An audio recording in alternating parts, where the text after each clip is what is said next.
you guys over the years have come to know me as an educate, not hate type of channel. I want people from outside the groups that I belong to understand, truly understand those groups. Because let's face it, a big part of hatred and bigotry is ignorance. It's people just believing assumptions of a group that they are not a part of, finding it scary because it's so different to them, and just rolling with it. This goes for many groups I'm a part of. That goes for pagans. It goes for the goth community. It goes for queer people. It goes for disabled people. So much of the hate toward all of those groups comes from sheer ignorance and inability to understand a group outside of your own. I need you to prepare for this channel to become a little more inherently political. And you know why? Because his supporters have made it so me just waking up in the morning is inherently political. Me existing and doing literally anything is political. They are so convinced that many of us have some kind of secret agenda that we're hiding. You know what my agenda is? It's to just be alive tomorrow. That's about it. It really isn't much deeper than that. And the reason I wanted to make this video today is kind of twofold. It's for some people who are not necessarily like full-blown MAGA supporters. They don't necessarily support all of Trump's policies. They aren't necessarily like mega loyal to him and flying flags with his name on them or anything. But they were like, well, I disagree with Harris on a lot of issues, and I didn't really see another way out, and I think that ... There's two camps a lot of those people are coming from. From my personal perspective, remember, a lot of this will be anecdotal. It's either from stuff I found online or from people who have actually reached out and spoken to me who voted for him. So if they're not full-blown MAGA Nazis, it's usually two types of people. One is a type that is convinced he's going to repair the economy, and they're like, I don't like him. I think he's a terrible man. I think a lot of his policies are terrible, but the economy is so jacked right now, we desperately need somebody who will fix it. The other group is a group of people who think we're being dramatic and over the top.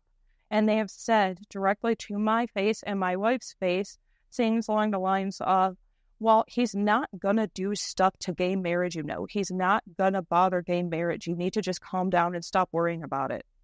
As if gay marriage is the only queer right that we're worried about.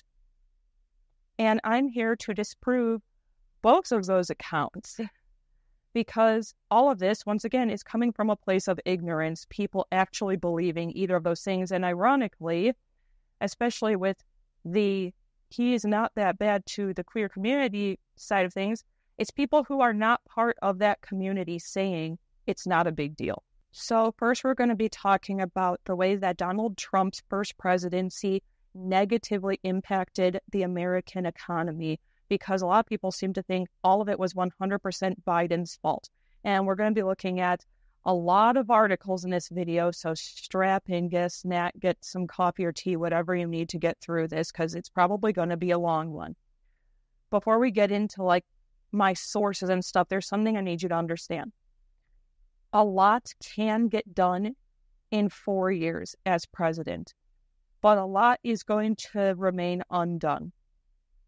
It doesn't matter what you promise and how hard you want to keep those promises.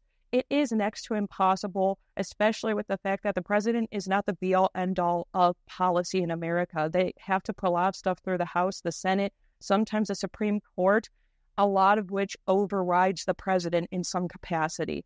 So, for the most part, yes, if a president directly creates harmful legislature during their presidency, yes, that is entirely their fault. However, they also inherit a lot of the negative impacts of the president who came before them, and they have to do a lot of cleanup to repair some of the damages that president may have left them with. And that's something I think a lot of people forget. Biden has not been a great president. He really hasn't. I've not been terribly happy with him. Most people who voted for him haven't been terribly happy for him. He did a terrible job keeping his campaign promises. and he rolled over and pussied out multiple times if he thought he wasn't going to get bipartisanship and the Republicans were going to be mad at him. He would just elect to do nothing instead of being the bulldog we needed him to be. Not super happy with him. At the same time, Trump left him with an absolute clusterfuck at the White House. A mess. It was going to be incredibly arduous for him to repair all of that damage. Some of the stuff that is still happening is still a result of Trump's presidency, and some of the negative impact is a result of Biden's. It is not entirely on Biden's shoulders. Now let's get into some of the sources. So the first article we're going to be looking at is from the Economic Policy Institute, and it's called 10 Actions That Hurt Workers During Trump's First Year. For anyone outside the U.S., the first year, especially the first 100 days of a presidency, is one of the most important parts of it.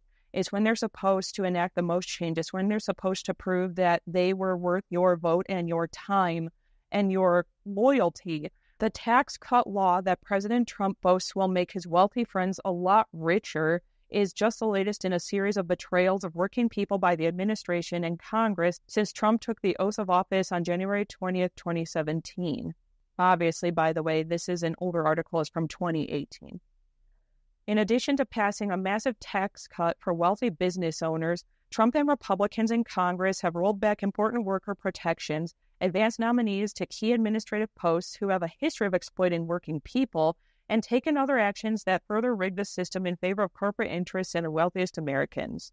Number 1, enacting tax cuts that overwhelmingly favor the wealthy over the average worker.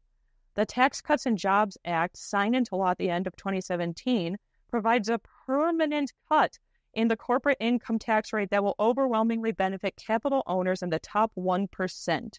So I remember when he was first discussing this policy, because it's something that people like my dad, who is a business owner, he's been a business owner since the 80s, thought was for them. See, here's the thing. Trump isn't as overtly stupid as a lot of people think he is. He's actually much more calculated than people give him credit for being. He is good at public speaking to a group of people who are scared and don't know what to do. He's good at convincing a group of Americans who think they're losing their rights, even though they've lost absolutely nothing through any other presidency, that what he's doing will benefit them. And I remember a lot of small business owners thinking that this tax cut was going to help them out, that he was just going to give it to anyone who was a business owner. Super not what happened. It also includes temporary reductions in the tax rates faced by the richest households and a temporary tax cut for pass-through business owners, a provision that has been marketed as a small business tax cut, but that will actually deliver an even higher share of benefits to top 1%ers that the corporate rate cuts will. While TCJA also includes some temporary cuts that could potentially benefit some low and moderate income families, these benefits are both stingy and temporary, whereas the tax cuts for the largest corporations have no expiration date. President Trump's boast to diners at the $200,000 initial fee Mar-a-Lago Club during the holidays said it best: "You all just got a lot richer." And that's exactly what I just went and tried to explain to you guys. He makes sure there's just enough provisions in his policy to make middle-class Americans think that he gives a shit about them, to make them think that their lives are about to get significantly easier. I'd love to see the proof. All of them love to claim, oh, in his first presidency, he did so much to help us, where all I see is still the same small business owners bitching every single January through April that they have to pay high taxes still, that it's so hard. They just want to be able to have a tax cut already. Why is everything so difficult? Hello? You just listened to the guy that wanted you on his side instead of actually doing any monochrome of research on your own. This kind of thing is why it's so important. I know it's boring. I know you might think you have better use of your time. It's so important to watch things like the Senate floor live. They go live every time they convene. I sit through all of it, even if it's 6 hours long, because when the Senate floor goes live, they have to read off the current bills that they want to sign into law, and they have to dot by dot explain what those bills are, the positive and negative potential impacts of them, and why some people are for or against it. And that is so incredibly important, because the president is never going to be fully honest with you, no matter what side of the aisle they're on. They're going to say what you want to hear so that you're okay with them being in that position of power. The net effect of the TCJA is clearly regressive, with 83% of the benefits accruing to the top 1% by the time it is fully phased in 2027, according to the Tax Policy Center. Defenders of the TCJA argue that the benefits of corporate tax cuts will trickle down to workers in the form of faster productivity growth and higher wages. But this claim falls apart in the face of many real-world data points. For one thing, the historically high level of corporate profits proves that we do not need to redistribute wealth upward through the tax code to give corporations funds for productivity-enhancing capital investment. They already have the funds they need. A wide body of research finds that the benefits of a cut in corporate income taxes accrue overwhelmingly to owners of capital instead of to workers. In turn, capital ownership is extraordinarily concentrated at the top of the income distribution. For example, the top 1% of households own roughly 40% of all stocks, including those owned directly in 401ks and other savings vehicles. The fact that this was permanent is really scary, and this is something I've been trying to explain to people. I want you to pay attention to the date that was just listed there. Going into effect in 2027. He did this knowing either it would get enacted during a second presidency that he won, so he could be like, oh, look at how much I love you. Look at how much I care. I planned this because I want the American people to be able to have a better life. Or if it blew up and a Democrat got in, he could shift the blame to them and be like, oh, look at their terrible policy. Look at how little they care for the American people. They would do this. They just care about the wealthy 1%. They just care about the wealthy.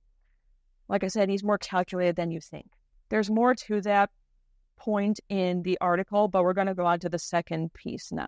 Taking billions out of workers' pockets by weakening or abandoning regulations that protect their pay. In 2017, the Trump administration hurt workers' pay in many ways, including acts to dismantle two key regulations that protect the pay of low to middle-income workers. It failed to defend a 2016 rule strengthening overtime protections for these workers, and it took steps to gut regulations that protect servers from having their tips taken by their employers. These failures to protect workers' pay could cost workers an estimated $7 billion per year. People need to start understanding that all workers matter in this country.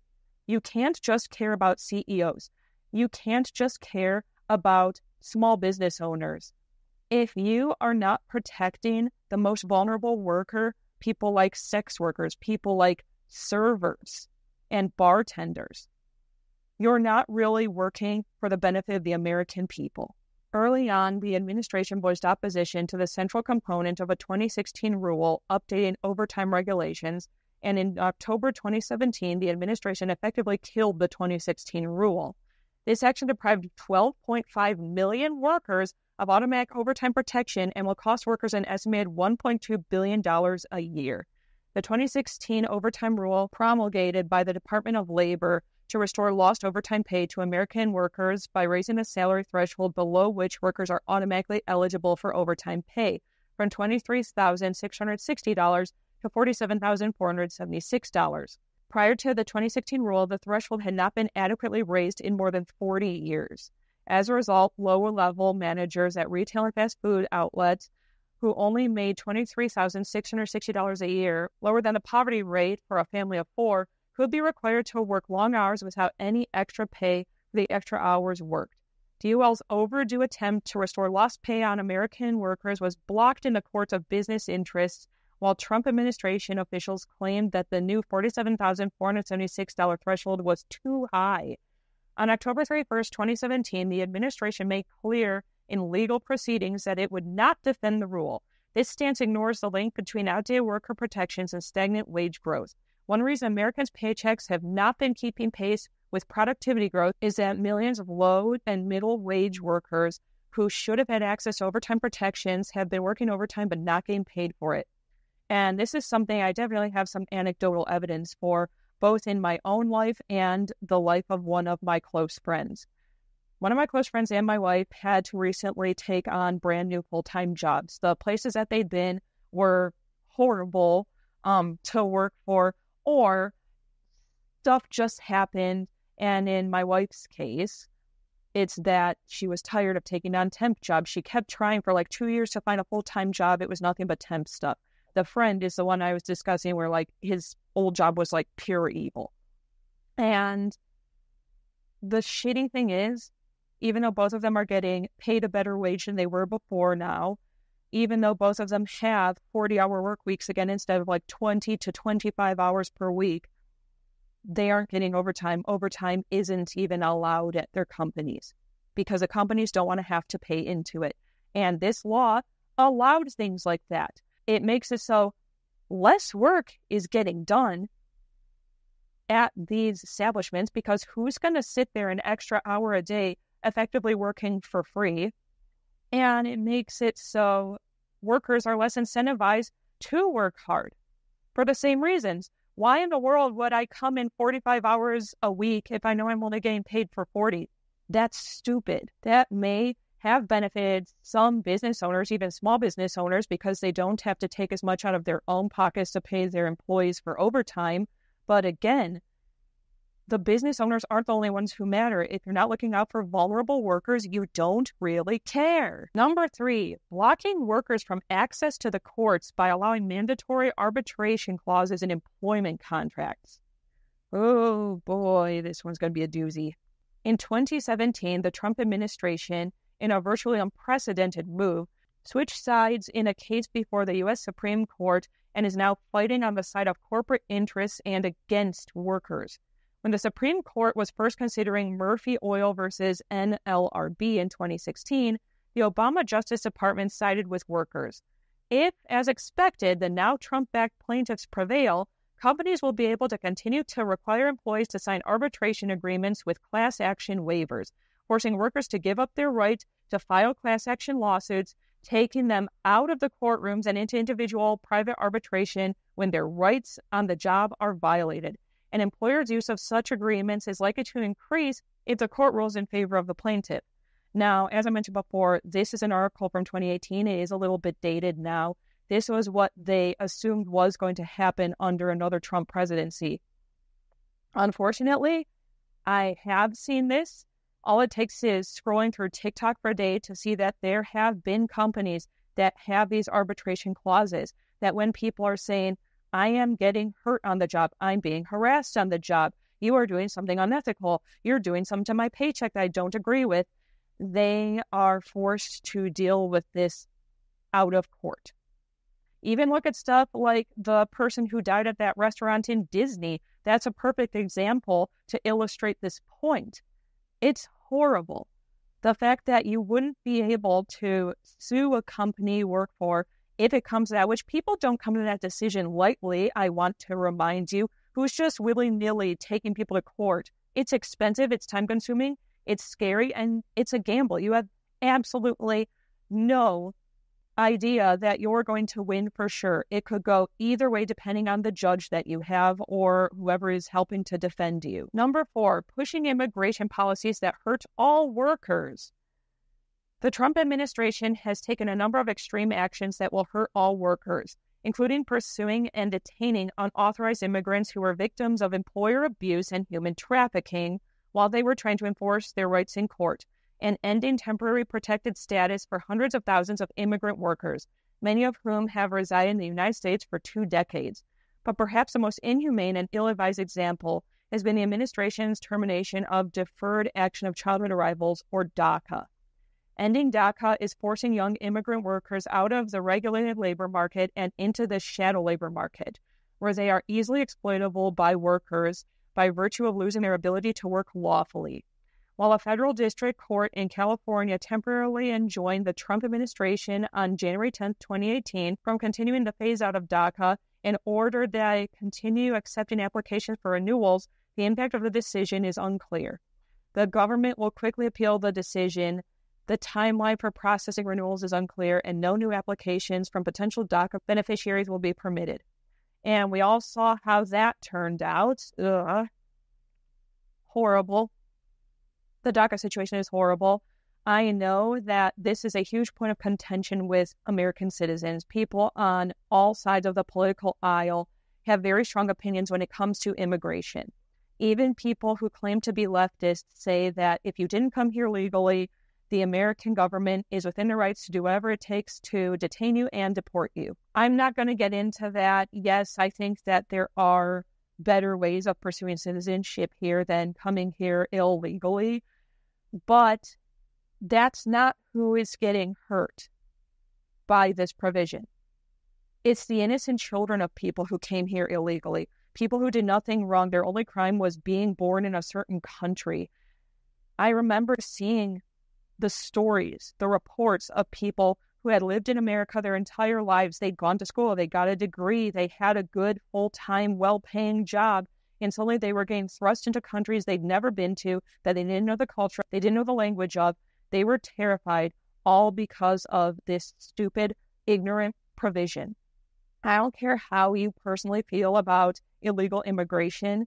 This is wrong. Punishing the children of illegal immigrants is wrong. Number 5, rolling back regulations that protect worker pay and safety. President Trump and congressional Republicans have blocked regulations that protect workers' pay and safety. 2 of the blocked regulations are the Workplace Injury and Illness Record-Keeping Rule and the Fair Pay and Safe Workplaces Rule. By blocking these rules, the president and Congress are raising the risks for workers while rewarding companies that put their employees at risk. On April 3, 2017, Trump signed a congressional resolution blocking the Workplace Injury and Illness Record-Keeping Rule, which clarifies an employer's obligation under the Occupational Safety and Health Act to maintain accurate records of workplace injuries and illnesses. Record keeping is about more than paperwork. If an employee is injured on the job, for example, is cut or burned or suffers an amputation, contracts a job-related illness, or is killed in an accident on the job, then it is the employer's duty to record the incident and work with the Occupational Safety and Health Administration, or OSHA, to investigate what happened. Failure to keep injury and illness records means that employers, OSHA, and workers cannot learn from past mistakes and makes it harder to prevent the same tragedies from happening to others. By signing the resolution to block this rule, Trump gave employers a get-out-of-jail-free card when they fail to maintain or when they falsify their injury and illness logs. Workers who could have been saved from preventable accidents on the job will have to pay the price with their own health or even their lives. I would love to see someone who thinks that Trump is all for the American blue-collar worker explain to me how this benefits any employee in the entire country. Oh, wait. What does this do to help you if you get severely injured to the point where you're on like workers' comp and stuff? You can't work for a while. Suddenly your records go missing. Oh, it never happened. No more workers' comp for you because there's no proof that you got injured on the job. How does that help you? On March 27, 2017, Trump signed a congressional resolution blocking the Fair Pay and Safe Workplaces Rule, which sought to ensure that government contracts are not going to companies with a record of violating workers' rights or putting workers in danger. Under the rule, companies applying for federal contracts must disclose certain violations of federal labor laws and executive orders, specifically violations of laws and orders addressing wage and hours, safety and health, collective bargaining, family medical leave, and civil rights protections. By blocking the rule, Trump leaves civil servants who are awarding federal contracts with no effective system for distinguishing between law-abiding contractors who do not take worker protection seriously. Billions of taxpayer dollars have been awarded to companies that harm America's working people by failing to pay minimum wages or overtime or violating other important labor and employment laws and regulations. Number 6, stacking the Federal Reserve Board with candidates friendlier to Wall Street than to working families. This is another big thing with presidency that I don't see a lot of people paying attention to or even understanding. In fact, I've even had to break it down to some of my own older family members who have been voting a lot longer than I have, a lot longer than I've even been alive on this planet, because so many people still think it's just president comes up with law, Senate argues about it, president make law, the end. They don't seem to understand how important some of these boards actually are to everyday American people. The Trump administration inherited 3 vacancies on the Federal Reserve Board of Governors and got 2 more vacancies to fill when their Federal Reserve Chair Janet Yellen and Vice Chair Stanley Fischer announced their resignations. President Trump's actions so far, including his choice to not reappoint Yellen as chair and his nomination of Randall Quarles to fill one of the inherited vacancies, suggests that he plans to tilt the board toward the interests of Wall Street rather than those of working families. Actions taken by the Federal Reserve can either help raise living standards and reduce income inequality or prolong wage stagnation and make our economy even more unequal. That is because the Fed largely sets interest rates for the economy and acts as a chief regulator of the nation's big banks, with a Fed mandate to rein in risky Wall Street activities that have so many times hurt Main Street. Higher interest rates are used to tamp down inflationary pressures, but when used too aggressively during times when inflation is not rising, raising rates will throw people out of work and drive down wages. Outbreaks of unexpected inflation are particularly bad for wealth holders, while periods of too high unemployment are particularly bad for low and moderate wage workers. In recent decades, the Fed has far too often yielded to the political preferences of wealth holders and kept rates too high, hurting workers. Trump's first appointment to fill Fed vacancies was Quarles, who has consistently defended Wall Street against sensible regulation that would make it less crisis-prone and has supported baseless criticisms that the Fed's commitment to low interest rates during the recovery from the Great Recession. Trump also replaced Janet Yellen as the Federal Reserve Chair. Yellen has been consistently supportive of monetary policy that targets low unemployment through low interest rates, as well as the Fed's role as chief financial watchdog. She should have been reappointed as chair. Both she and Stanley Fischer have announced their resignations from the full board, giving Trump 2 more vacancies to fill. This means that Trump administration will be able to fully pack the Fed's board of governors with Quarles-like candidates who will give Wall Street free rein while prematurely raising interest rates to slow the economic expansion, just as it has finally begun to reach many working families. It's almost like he hurt the economy. Number 7, ensuring Wall Street can pocket more of workers' retirement savings. I really need all the baby boomers who are constantly complaining about the government stealing the Social Security they had to pay out of their paychecks their entire lives to listen to this segment very, very carefully. The Trump administration's repeated delays to a rule protecting retirement savers from conflicted investment advice will cost retirement savers an estimated $18.5 billion over the next 30 years in hidden fees and lost earning potential. Since Trump took office, the Department of Labor has actively worked to weaken or rescind the fiduciary rule, which requires financial advisors to act in the best interests of their clients when giving retirement investment advice. The rule was finalized by the Department of Labor in April 2016 after an exhaustive economic analysis found that advisor conflicts are inflicting large, avoidable losses on retirement investors, that appropriate strong reforms are necessary, and that compliance with the final rule and exemptions can be expected to deliver large net gains to retirement investors. The rule was supposed to go into effect in April 2017, but key provisions were delayed multiple times, with the most recent 18-month delay pushing back the ability to enforce the rule to January 1st, 2019. EPI estimates that retirement savers who will get or have already received advice tainted by conflicts of interest during the delays will lose a total of $18.5 billion out of their retirement savings over the next 30 years. The rule is being delayed with a clear intent of never fully implementing it. Instead, the Trump administration is buying time until it can permanently dismantle core elements, including the enforcement provisions that put teeth in the best interest requirements. The administration claims that it needs extra time to assess the rule's effect on access to retirement investment advice, but the rule has already undergone a 6-year vetting process on the likely impact of the rule, a process that incorporated feedback from 4 days of hearings, more than 100 stakeholder meetings, thousands of public comments, and a detailed review of the academic literature. According to the Consumer Federation of America, industry claims that the rule harms investors are based on flimsy and biased evidence. Number 8, stacking the Supreme Court against workers by appointing Neil Gorsuch. On April 7, 2017, the Senate confirmed Trump's nominee to the Supreme Court, Neil Gorsuch, who has a record of ruling against workers and siding with corporate interests. Now in the Supreme Court, Gorsuch may enact the deciding vote in significant cases challenging workers' rights. Cases involving collective bargaining, forced arbitration, and class action waivers in employment disputes and joint employer doctrines are already on the court's docket this term or are likely to be considered by the court in coming years. Do we even need to get into his Supreme Court nominees right now? Every single one of them has done nothing but act in the interests of the majority.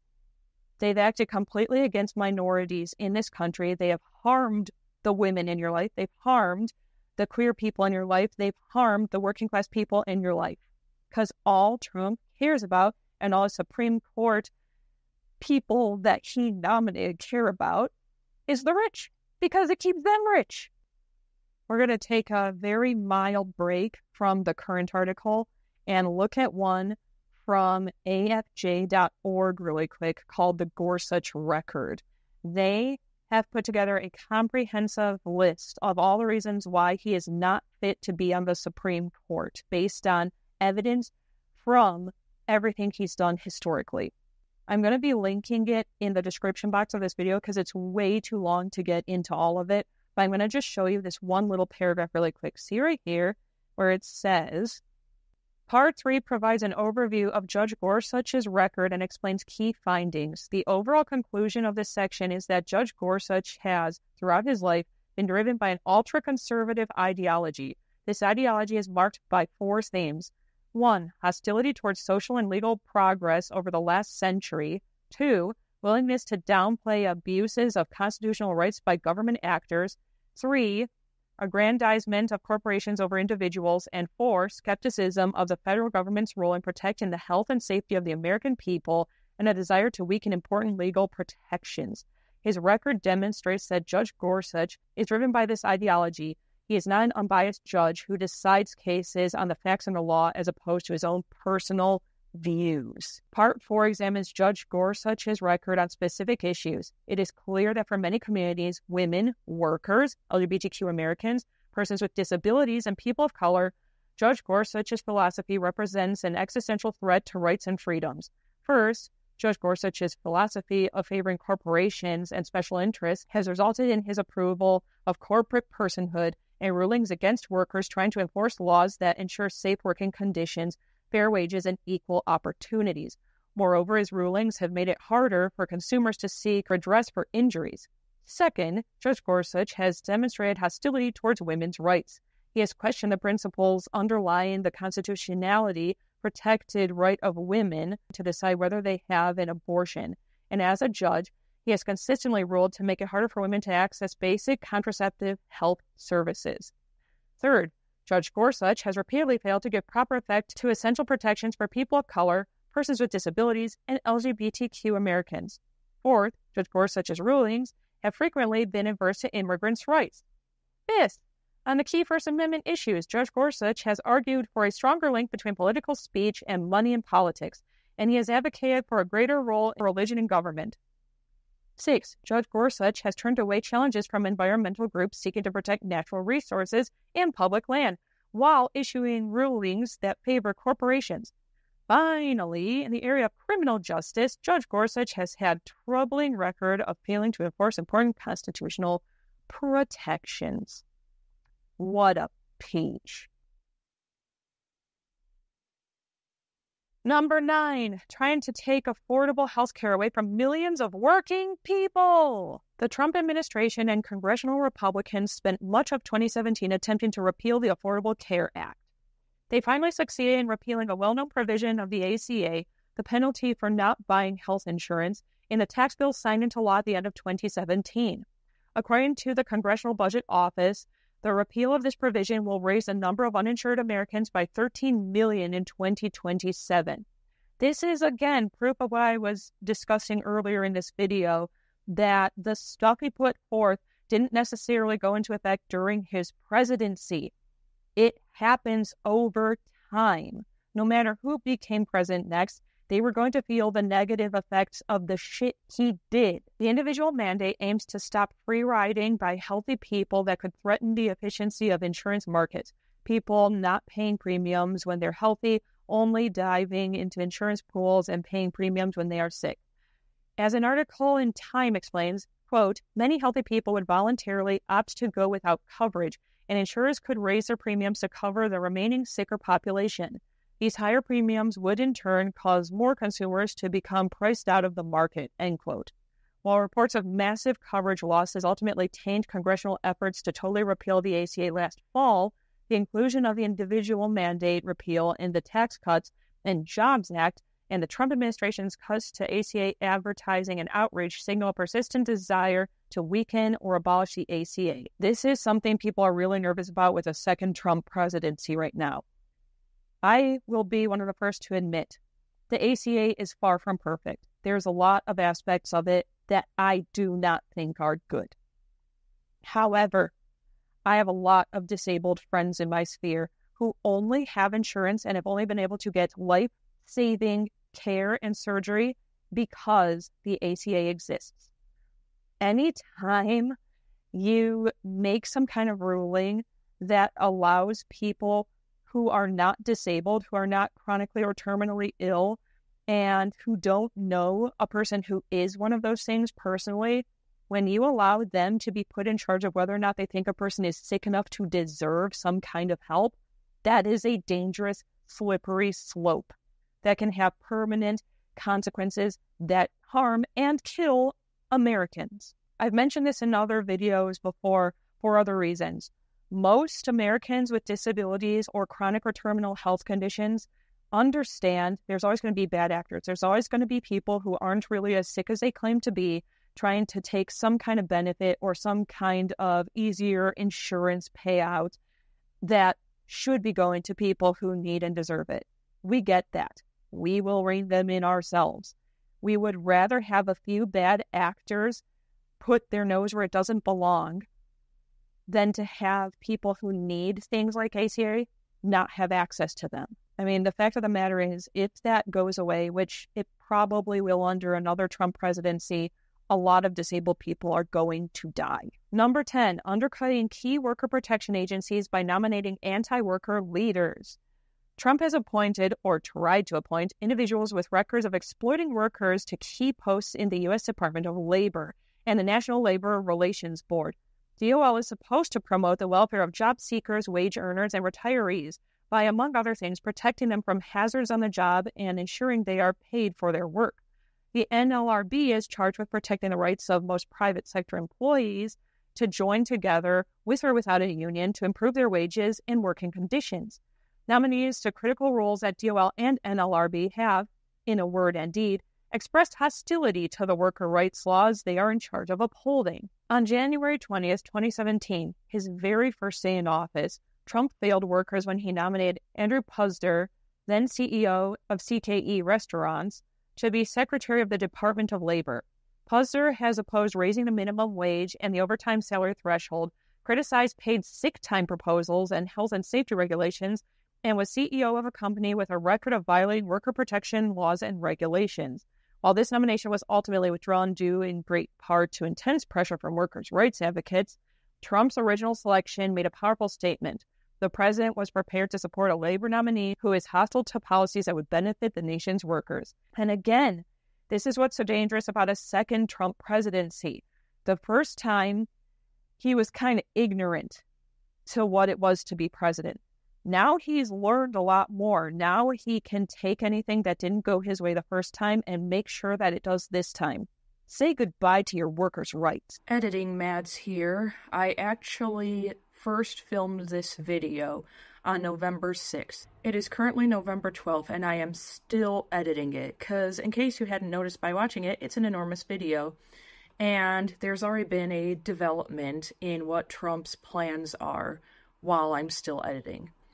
Basically, he, for one thing, admitted today that, yes, he knew all along what Project 2025 was, and he fully is backing it and happy to make it a part of American life now.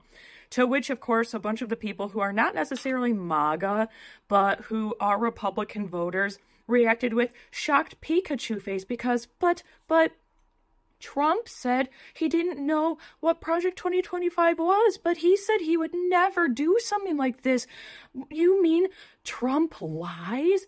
They are legitimately shocked that he lied to their faces, even though he spent 4 years of presidency lying to their faces pretty consistently, and the years since lying to them about things like the election results.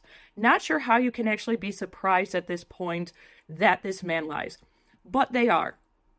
And specifically, what he was discussing deals with the disabled community, which has been really terrifying. Remember how early in this video I told you guys that Trump isn't an idiot. He's ignorant, but he isn't stupid. They are two different things. Ignorance means an absence of knowledge in a specific area. He remains willfully ignorant when it comes to disabled people because he sees us as less than human. He wants to get rid of us by any means necessary. I remember when he was running for presidency the first time, and those disgusting videos were coming out where he was mocking a disabled man. And I had people in my own family when I was like, hey, that really hurt me that he did something like this. Like, it feels like he absolutely hates us for no good reason, and he just put a target on the backs of disabled Americans because now any of his supporters who also see us as less than human are going to think this kind of behavior is acceptable because the man they want as their president is displaying it openly. And these family members actually told me that's not what it was. He wasn't making fun of a disabled person. To which I, of course, said, okay, what was he doing then when he was mocking the disability this guy had, holding his hand up to his chest and stuff? And they, of course, couldn't answer. It couldn't have been that he was mocking disability, but they can't answer what it actually was when I asked them. Typical Trump supporter. Now, what he announced this morning is a perfect illustration of my point that he is very calculating and he will happily spend years ramping up to what his ultimate goal is. The guy has full-on admitted that he thinks Hitler was a great guy and that he reads his manifesto and gets ideas on how to run America from it. That's an absolute truth. You can find plenty of videos of him doing this. Hitler also hated disabled people. He allowed Dr. Mengele to experiment on us as much as he wanted in the most horrifying ways. You think you've seen terrible things in horror movies? It was worse for people who are living under Mengele and what he wanted to do to them. Some of the legislature that Trump put through during his first term as presidency was to gear up for what he's doing in this second one. Things like the second issue in the article I've been reading to you, taking billions out of workers' pockets by weakening or abandoning regulations that protect their pay. That one, because let's face it, disabled workers need a lot more hours worked than the average American. If we need a little bit more money for a medical procedure we have coming up or something, we could really use that overtime pay if we're able to work those hours. That being taken away makes it less affordable for us to take care of ourselves. Blocking workers from access to the courts by allowing mandatory arbitration clauses in employment contracts. Again, if an employer is abusing their disabled workers, it's going to be harder to fight against them now because they can say, well, you agreed when you signed up to work under me that you wouldn't take this to court, and it's my word and my lawyer's words against yours.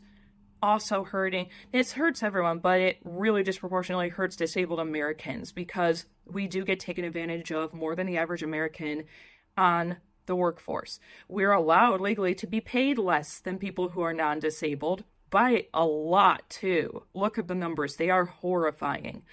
And people generally will believe the employer over us if we say that they are hurting us. Rolling back regulations that protect worker pay and safety. Again, we can get hurt a lot more easily on the job than the average American worker. So taking away protections for us, making it easier for the employer to just conveniently lose the paperwork that was filled out when the incident occurred.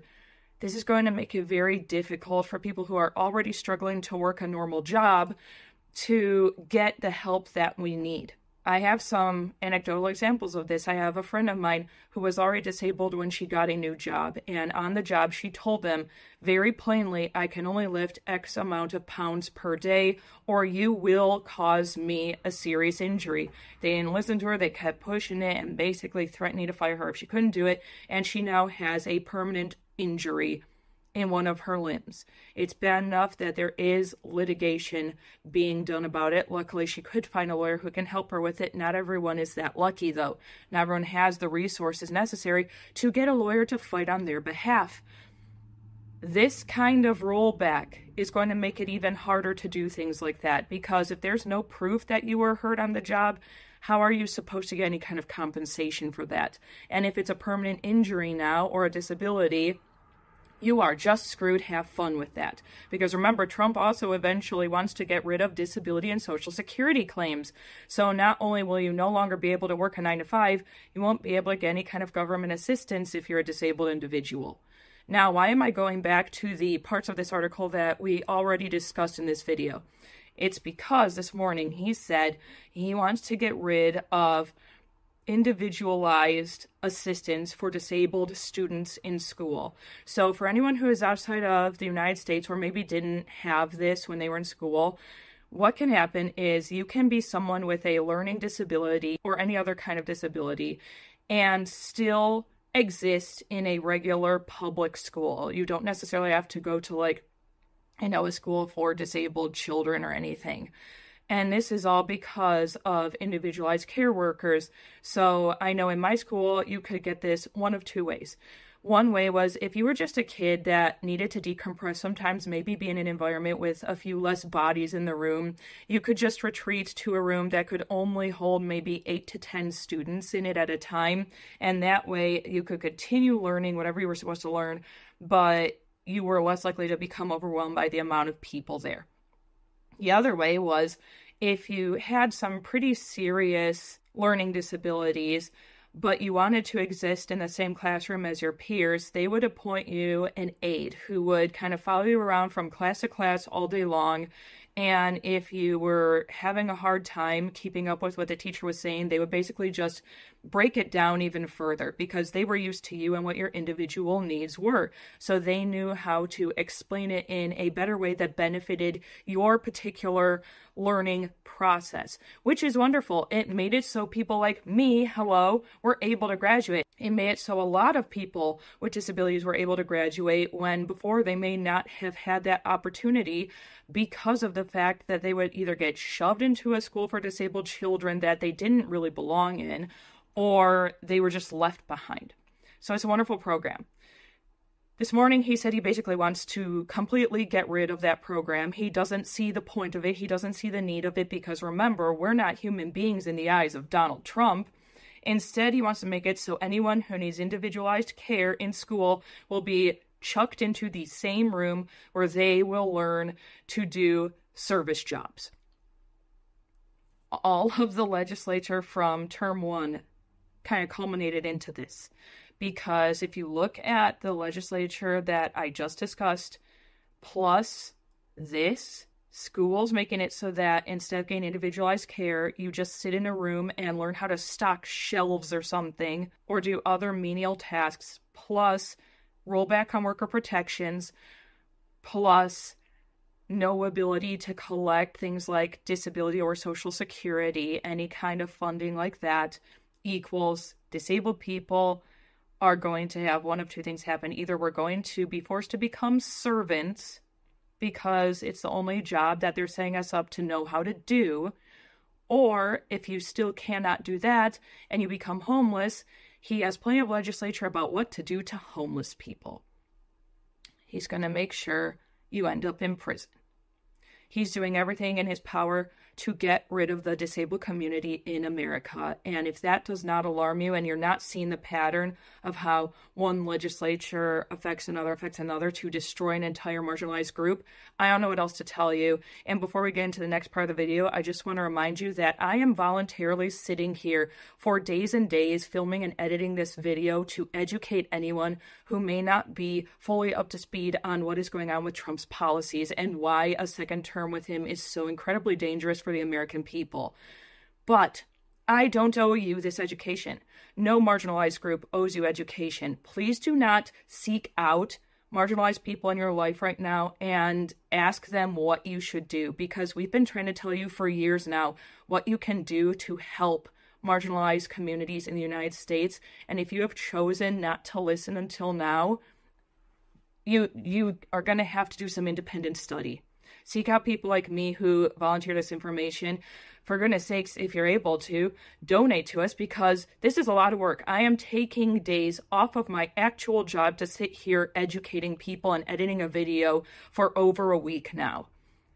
And I don't get paid to do this shit. So now that I have spent almost an hour explaining to you how the first Trump presidency tanked the economy, and he wasn't as great for the economy as you think he was, and he's potentially going to be even worse this presidency, let's talk about the fact that, yes, he did hurt LGBTQ Americans in his first term, and he's going to do worse in his second term, because I'm sick and tired as an LGBTQ American of hearing people literally laugh in my face, call me dramatic for being upset about this, and telling me he's not going to do anything to queer rights. He never did anything to queer rights. He actually supports queer people. He held up a rainbow flag. Here comes your proof that you're fucking wrong and you're stupid. I don't really care if I hurt your feelings. I don't really care if you've been a family friend or a family member to me. Don't fucking talk to me if you listen to what I'm about to say and you still feel the same way, that I'm just being dramatic. Editing mad strikes once again, because as I was editing this part of the video, I realized that I can no longer find the source that I was using for this part of the video. I had been using a them.us article from, I believe, 2018. I was looking at it up to 2 days ago. Suddenly, it's completely gone, scrubbed from the internet, no sign of it, even in my search history. Very weird stuff. But in its place, there is an updated document. So my guess is that they simply deleted the one from 2018 and updated it for 2024 instead. So I'm going to have to re-record this entire section of the video to make sure that I'm actually reading the article as it's currently written. So the first article we're going to be taking a look at is, as I said, from them.us, and it was updated on November 7th, 2024. It's called Donald Trump's 10 Worst Attacks on the LGBTQ plus community. Healthcare access, unsafe school, transphobic propaganda. Trump has endangered LGBTQ plus lives in countless ways. From 2017 to 2021, the Donald Trump-Mike Pence administration represented one of the greatest threats that LGBTQ plus people have faced in recent history. In his first 4 years in office, Trump enacted multitudinous decisions and spewed hatred left and right in ways that made life materially worse for marginalized communities all over the country, with LGBTQ plus people being no exception. And now, Republicans have chosen Trump to lead the country for another 4 years. Before we proceed into all the bullet points in the article, I want to stop there at that first paragraph for a moment, because it illustrates something that all of us in the queer community have understood since day one of Trump's first presidential term, that a lot of people don't seem to realize. Trump could realistically decide this was going to be the laziest 4 years of his life. He could sit on his hands and pass absolutely no legislation whatsoever, push no bills or laws, do absolutely nothing. And we would still be threatened. We would still be at high risk because of the hatred he sowed during his first presidency. He has been running on a campaign of hatred toward LGBTQ plus individuals, especially the trans community, since he ran his first term. So even if no new laws are passed and you want to argue that then people are safe, no, we are not, because you don't need any laws passed to put us in direct danger. Between his efforts against life-saving legislation like the Affordable Care Act to his appointments of homophobic and transphobic judges, Trump was a constant source of danger for queer people around the world even after leaving office. And that's the thing.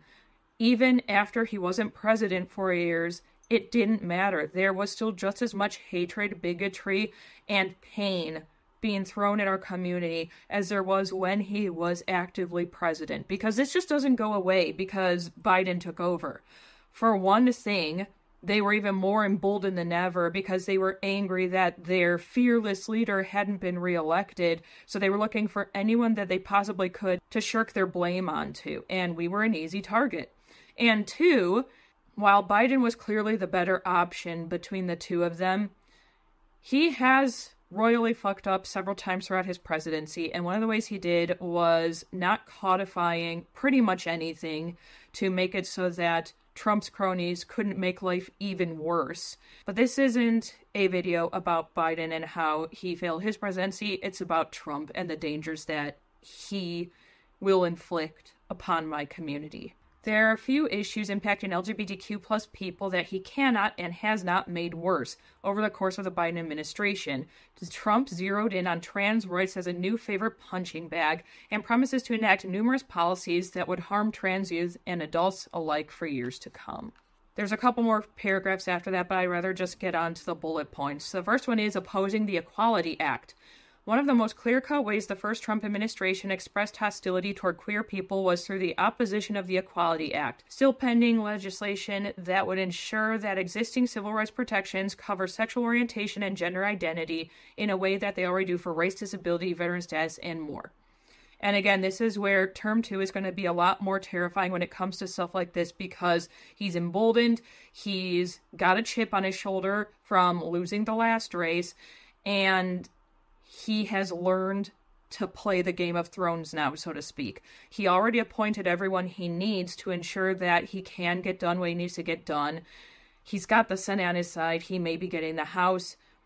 This is bad. He may not have gotten away with this the first time. He absolutely will get away with it this time. And this is a direct danger. This is a way to get rid of queer people, in his mind. Make it so that we can't get jobs. We'll just magically go away because we'll become homeless, and then he can throw us in prison like he actually wants to do legally. And the thing is, people always say things like, well, just don't express that you're queer on the job, and then you don't have to worry about being denied a job or losing it. Most people don't just go around their jobs announcing that they're gay or trans. I'm going to break that to you right now. What happens is either someone finds out behind the scenes somehow, it gets through the grapevine, and that person happens to not like us very much and decides to make it a problem at work. Or it's an assumption. They don't like you for whatever reason as a coworker or as an employee. They can't find a reason to fire you outright. They might decide by the way that you look or the way that you talk, or the kind of people you associate with outside of work, that you must be queer, and therefore they get to hate you now. It is stupid. Also, going back to that first point there, people shouldn't have to be recloseted. If you've already come out of the closet once, you shouldn't be forced back in just so you can keep your job. That is not right. Instead of people being forced to not be their full selves at work, you should just not be allowed to discriminate because a person is queer. Simple as. The Equality Act is supported by a broad coalition of dozens of groups, including civil rights organizations like the American Civil Liberties Union and Human Rights Watch, businesses like Apple, Google, and Netflix, religious groups like the United Church of Christ, and many more. Nevertheless, one senior White House official said at the time that protecting queer Americans would undermine parental and conscience rights, calling it a poison pill. Spokesperson Judd Deere said that Trump opposed discrimination but would not sign the bill. If Trump had specific objections to the bill, they were not made apparent. And this is where inaction can be just as detrimental as negative action, because him not technically being the one to push this bill, but also not stopping them from putting it through, still hurts us in the end. And right here we have an issue where separation of church and state just isn't existing. If your religion thinks that being gay or getting in a queer marriage is wrong, then do whatever you need to do in your personal life to ensure that you're not in a queer relationship. Simple as. These are rules for you in your personal religion. I do not belong to that religion. Therefore, I do not have to follow the rules of your religion. How would you like if the shoe was on the other foot and a religion outside of yours was doing the same to you? What if a bunch of us pagans just banded together, took over the government, and said, if you're not living a pagan lifestyle, then you are going to be facing harsh penalties like potentially losing your job, your health care, anything that we are basically going to lose through a second Trump presidency. You would pitch an absolute fit about it. How do you think it feels to be us right now? Appointing anti-LGBTQ plus judges. Donald Trump appointed an unprecedented number of judges who hold extreme anti-LGBTQ plus views, and not just to the Supreme Court. These judges will hold their positions for life, threatening decades of regressive and bigoted rulings. This stuff is why it's more than just who's president. There are so many people the president can appoint to certain positions that can have an amazing or detrimental effect on marginalized communities in the United States. It's not just the House and the Senate that matter. It's not just the Supreme Court that matters. It's not just the president and the vice president that matters. There are so many moving parts. And during his first presidency, he really made sure that no matter how long he got as president, no matter when his terms were served, he was going to get whatever he wanted for the foreseeable future and whatever all of his little cronies wanted. And it's worked. Look, even through the Biden administration, there was so much Trump-based legislature being passed by places like the Supreme Court. A 2019 report by Lambda Legal indicated that 36% of Trump appointees expressed bias and bigotry towards queer people. Those appointees included Stephen Manshani, who opposed marriage equality, Lawrence Van Dyke, who said that allowing same-sex couples to marry would harm children, and Chad Redler, who was involved in numerous homophobic initiatives at the Department of Justice under Mike Pence. Something about anything phobic and Department of Justice should inherently sound wrong to you. And this is something I love. Would harm children. Let's break that down for a minute. So you would rather children end up in the very harmful, very flawed foster care system that we have in this country, potentially, depending on their age, never getting out of it, aging out of it eventually, and who knows what happens to them afterwards. It's never anything good, because there is no halfway house for foster kids. There is nowhere for them to go. If they age out, they're just chucked out that day. Happy birthday, kid. Have fun learning how to adult. You'd rather them in that situation than be with a same-sex couple who absolutely adores them. We already have a lower divorce rate and lower issues with like child abuse than cis hetero couples do. And if you want to know why, apart from just not being assholes in a lot of cases, most of us have had to spend so much of our lives proving that we deserve the same rights that cis het people get. We have to prove, even when it is legal, that we deserve to be married, that we deserve to have children, that we deserve a job, that we deserve housing, that we deserve the basic rights that you guys take for granted constantly because you can just have access to them whenever and however you want. After working that hard, we are going to do everything in our power to ensure that we keep those rights and they don't just disappear overnight. So, of course, after the hoops we have to jump through to adopt a child, we are going to treat that child like they are made of solid gold and crystal. We are going to treat them like the most important human being on the face of the planet and show them endless love. On top of just the hoops that we have to jump through to even adopt a child in the first place, even if they're biologically ours, because yes, that can happen. We know what it's like to be hated. We know what it's like to never be good enough for certain people in our lives and outside, our sphere of influence online and stuff. Why in the world would we want to push that kind of pain onto our children? The Republican strategy for years has been to block all nominees from Democrats, but rubber stamp any nominees from Trump.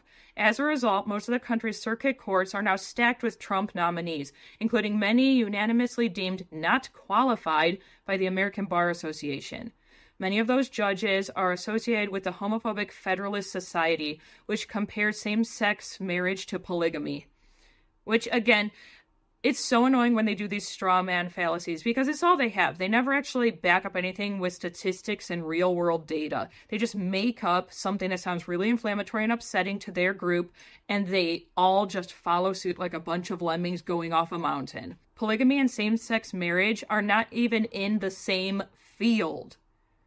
Polygamy is religiously based, ironically, which they don't seem to realize or remember. Polygamy is when a man of a certain religious persuasion is allowed to take on more than one wife. And it depends on the marriage, I will admit. There are some in which this goes off without a hitch and everyone is happy and fine with the arrangement. But in a lot of other cases, the women are not treated well. They're treated as property. They don't necessarily get along with each other. It can be a huge problem depending on how strict those religious rules are. Same-sex marriage?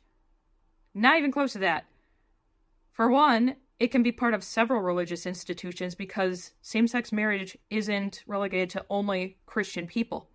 People of any religious persuasion can get married or none at all. So we already made that point moot. And you think polygamy is such a bad thing, just like they think polyamory are, although they think those are the exact same things. So I explained polygamy. Polyamory is not religiously motivated. It's just when more than two people decide to be in a romantic relationship together. Again, it depends on the group, how they go about this. Sometimes it is that all parties are all dating each other at the same time. Sometimes it's just each person all kind of one by one dating one person, if that makes sense. But the rest of them just get along. And a big thing when it comes to polyamory is consent. If anyone in the group is not comfortable with the arrangement, it's done right now, or it's reworked to ensure that everyone is comfortable with the arrangement. That does not happen with polygamy. With polygamy, it's all down to the husband and what he wants for the arrangement, because it's religiously motivated. Same-sex marriage, just like with polyamory, is all about consent. Two consenting adults who have fallen in love with one another decide to get married for any variety of reasons that, come with marriage. Arguably, Trump's most damaging nominee was Supreme Court Justice Amy Coney Barrett, whose ties to right-wing Christian groups predicted her anti-LGBTQ+ votes in cases like 303 Creative versus Ellenis, in which the court sided with a Colorado website designer who sued for the right to refuse to serve LGBTQ+ people. These appointments were particularly dangerous because many civil rights victories for the LGBTQ+ community have been won through litigation, dating all the way back to the One Inc. case in 1958, which overturned laws preventing gay people from using the mail.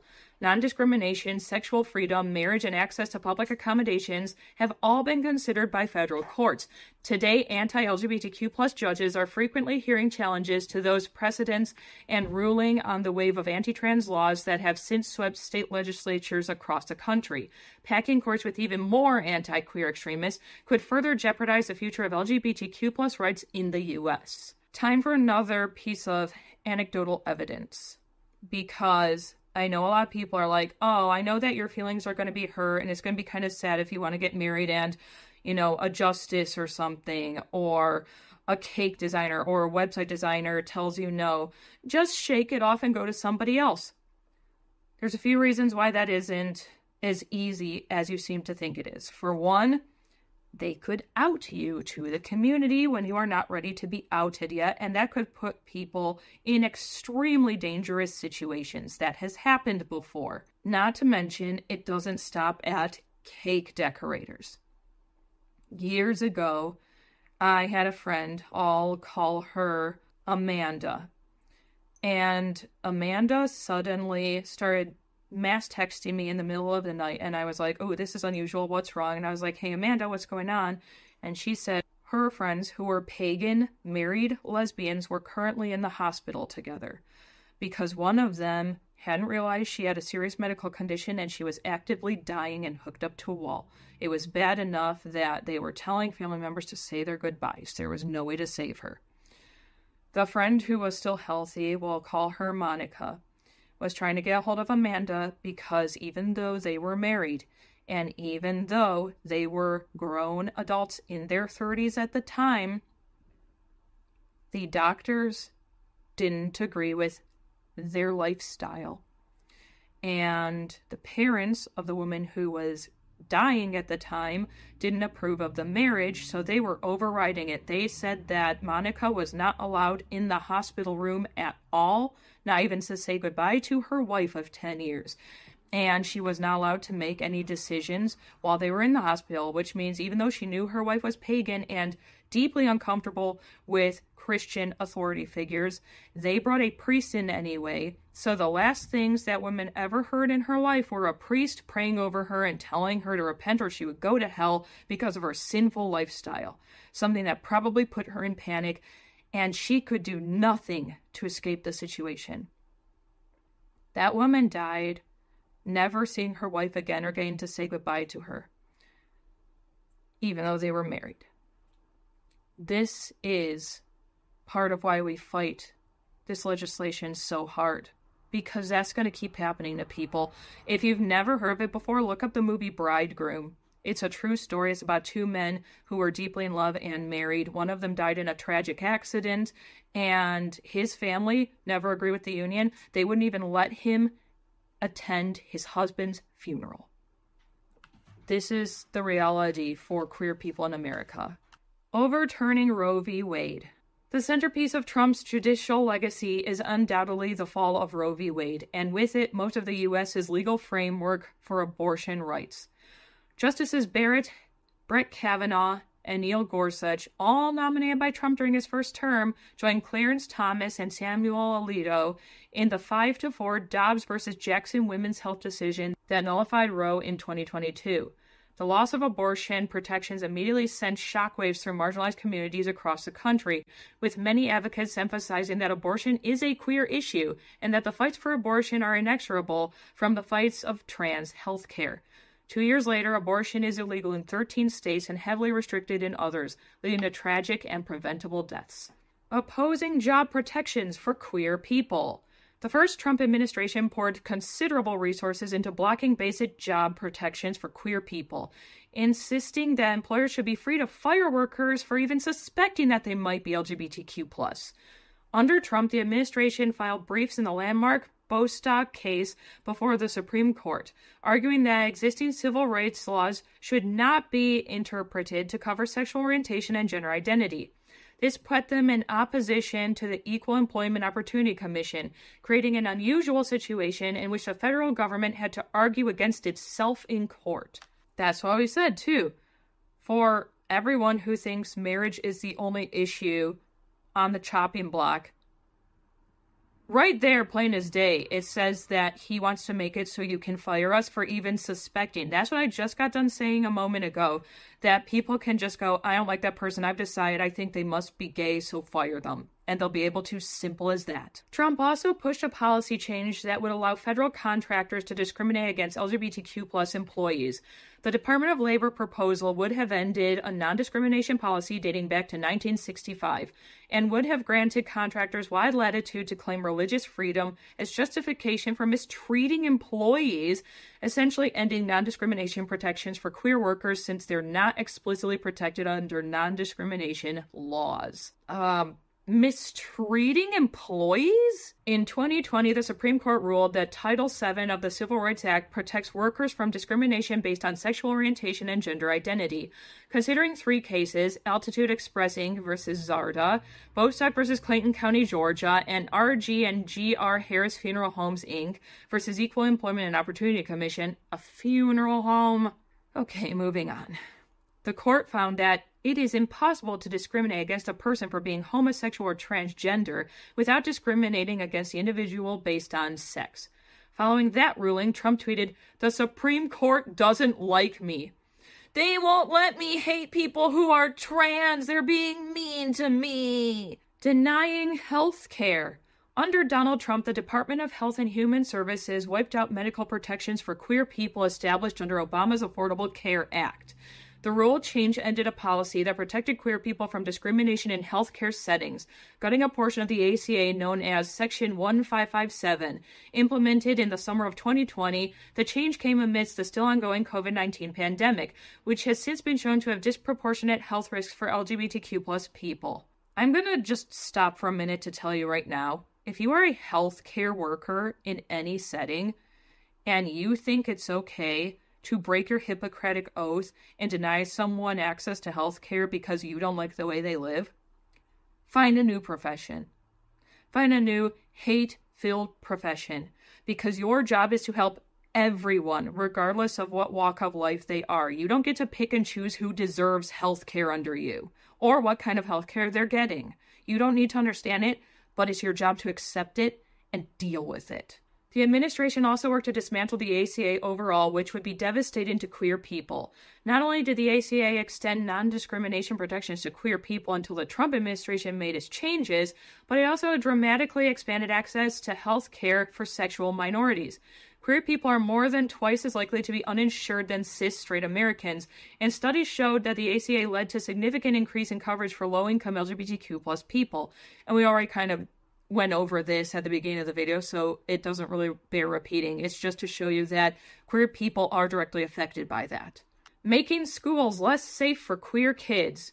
Queer students had more difficulty accessing education under Donald Trump due to a rollback of protections and a failure to investigate cases of violence in schools. During his term, Trump's Secretary of Education was Amway billionaire Betsy DeVos, who began dismantling regulations that protected trans students immediately upon taking office. DeVos also suspended investigations into complaints from trans students that they were denied educational access. A 2019 report by the Center for American Progress showed that Trump administration was far more likely to dismiss discrimination complaints than previous administrations. This failure to provide safe access to education is of particular concern in light of the difficulties that LGBTQ+ students already face. A survey of trans youth in 2023 reported disturbingly high rates of anti-trans bullying, and another survey found that almost half of LGBTQ+ youth felt unsafe at school. Meanwhile, Trump has promised to double down on his second term by banning federal funding for any school that pushes radical gender ideology. And a lot of this nonsense comes down to the overinflated and bogus claims that Trump and his followers, all his MAGA supporters, have pushed for years that somehow the nurses and the child psychologists and stuff in schools are transing the youth, that somehow they're allowing surgeries to be performed. I don't know where they're getting this stuff. There's no evidence whatsoever at all. In fact, there is evidence as of very recently that almost every child undergoing some kind of gender affirmative care is actually a cisgender child. This is stuff like young boys who have gynecomastia and don't want to look like they have breast tissue, so they're getting it removed so they're not bullied in school and stuff. It's very rarely a transgender child, because they don't want to do those surgeries on children. For anyone who's terrified of the idea of allowing children access to gender-affirming care, I'm going to set your minds at ease right now by letting you know gender-affirming care for underage children is literally letting them use a different name and different pronouns than they have been in social settings, including schools, and getting therapy. Those are the biggest ones. Getting therapy, which is good because it helps you sit down and assess, where you are in your gender affirmative journey. The only other thing that can happen to minors, generally speaking, is that they can get some kind of puberty blocker, which sounds scary at first, but understand it is very easily reversible. If the child realizes later on that they want to detransition, they can reverse it and the kid is going to be fine. They're not going to have missed out on any giant thing because of it. It is not as big a deal as some of you seem to think it is. Instead of listening to people who clearly have bias against the trans community and just believing whatever they say, why don't you look up actual medical journals and proof on the topic first and actually talk to trans people who, lived through this and can actually tell you the truth about it. Less access to housing. The first Trump administration made it more difficult for LGBTQ plus people to find and keep stable housing. Under Trump and Ben Carson, the Department of Housing and Urban Development proposed new rules that would allow homeless shelters to turn away trans people, which is already a huge issue when it comes to the more religiously based ones. And let's face it, it's easier to create things like a homeless shelter when you are a nonprofit, and most nonprofits are religious. So it's very difficult for a lot of places to exist that are not religious in some form or another. This has happened for years with the Salvation Army. Every year you see people saying to not give to the Salvation Army Santas and stuff, ringing their little bells outside of grocery stores and stuff. It's because they are notorious for turning away trans people on the basis of religious discrimination, literally throwing them out into the street in the middle of winter, in many cases. You can find lots of evidence of the horrible things that they've done to trans people. Now it will be on an even wider scope, where even outside of religious institutions, people will be able to do things like this a lot more easily and not face any kind of fallback for it, at least not legally. Civil liberty groups pointed out that the rule change, which was scrapped in 2021, could have resulted in trans women being forced into shelters alongside cis men, increasing their risk of violence and assault. That's another big issue that happens. A lot of those religiously based facilities, tons of assaults against women. It's horrifying. You can look up the statistics. In addition, HUD canceled a survey that was planned under the Obama administration to evaluate the efficacy of programs to reduce LGBTQ+ homelessness. Queer people, particularly youth, are at particular risk when it comes to homelessness, with 1 in 5 homeless youth identifying as LGBT, according to the Williams Institute. Undermining LGBTQ+ military service. Before we get into this, I'm not a pro-war person. I think there are 1,000,001 ways to deal with any issue that don't involve going to war. However, I believe that if you put your life on the line to protect your country, you are fully prepared to die a painful and horrific death to protect your country and the people who reside in it, you deserve some degree of respect, regardless of what walk of life you come from, and that should not be controversial. One of Trump's most high-profile announcements in the first year of his administration was a plan to block trans people from serving openly in the military. Announced in 2017, the policy went into effect in 2019, but was later reversed in 2021. In the years since, conservative politicians have ramped up their transphobic rhetoric, creating gender change controversies to use as a wedge issue in this year's election. Republican strategists have described how they exploit the trans community to drive conservative voters to the polls, following the templates made popular by Trump. The Trump administration also implemented a deploy or get out policy that sought to discharge service members who are ineligible to deploy, including people living with HIV, who are considered non-deployable and would lose their jobs under the policy. However, a district court judge ruled in 2024 that people with HIV cannot be barred from enlisting as long as their viral loads are undetectable. And that's the thing. He's still operating like it's the 1980s and we know nothing about HIV. So many advancements have been made that it is nigh on undetectable in so many people who currently have it. There is no reason they can't serve. No reason at all. You're gonna be fine. Harming LGBTQ+ communities overseas. Donald Trump's immigration policies have put people at risk around the globe, particularly those fleeing persecution abroad. Unveiled on Holocaust Remembrance Day in 2017, Trump's draft order suspended programs to help refugees find safe housing in the U.S. and also reduced the number of people America will admit. It banned all refugees from Syria and prioritized members of religious minorities over LGBTQ+ refugees. I don't think it was a coincidence that this happened on Holocaust Remembrance Day at all. I think that was very much a planned action. Those restrictions only tightened in the years that followed. This June, the Biden-Harris administration released an updated version that would essentially end all asylum programs. Trump's proposal would end gender-based protections in a way that judges could use to deny people fleeing discrimination on the basis of sexual orientation and gender identity. It would also no longer consider LGBTQ+ activism as a form of political speech, so refugees who were targeted for activism could no longer seek protection on that basis. So it's already pretty bad in the United States when it comes to anti-queer rhetoric. It's even worse in many other countries. For anyone who doesn't understand what the end of that meant, basically there are several different countries where you even becoming a political activist on behalf of queer people in your country can get you thrown in jail or even executed. They were fleeing persecution of that. They didn't want their lives to end in their country just because they said queer people have a right to exist, and that was it. There's so many countries where you can be executed just for being a queer or trans person. And as much as they realize it's not perfect here, it was better than being killed by their politicians. And now they're being turned away and told, no, you can't come in, when you are actually trying to legally find asylum from what you're going through right now.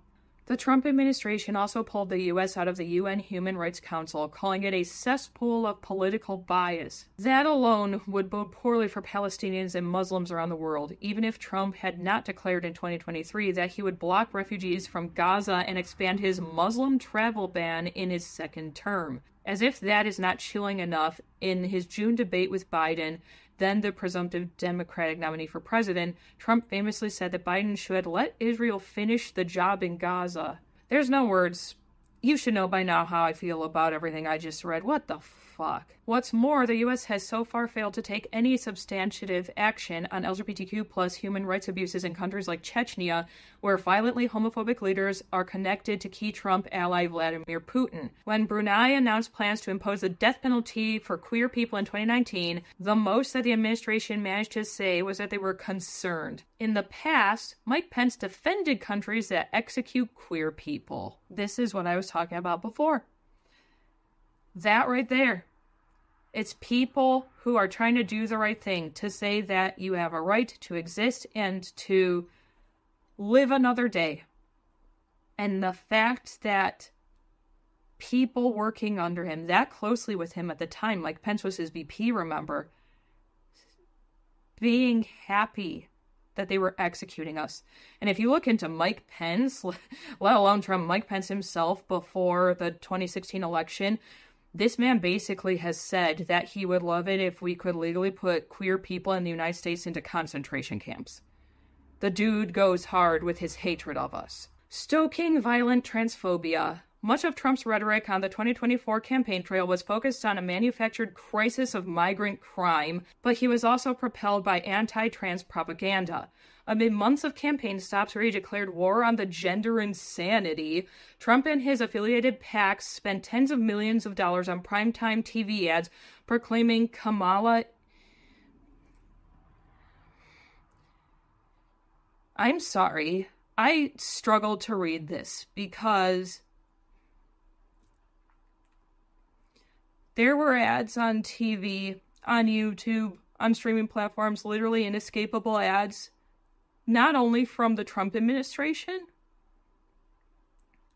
not only from Trump, but also from people in my own state. No matter where I tried to escape on the internet or on television, I was faced with these exact ads. And one day my mom called me, just normal, out of the blue call, to see how I was doing, and I just broke down and was like, I don't understand why they hate us so much, because we haven't done anything. Me needing gender-affirming care is for me and me alone.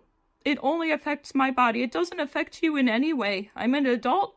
I can do what I need to do for my body. And it was so hard to see. And the subsequent ones that happened in my own state as well. It was literally inescapable. And I'm so tired of seeing things like this. It's horrible. While polling has shown that trans issues are a low priority for most voters, the GOP's all-out blitz of disinformation and scaremongering seemingly resonated with enough voters, or didn't dissuade enough, to usher Trump into a second term. Trump's rise to dominance in the GOP has emboldened numerous far-right militias and extremist groups, dramatically escalating safety concerns for LGBTQ plus communities across the country. During Trump's first term, recorded murders of trans people across the U.S. nearly doubled, according to data from Everytown for Gun Safety.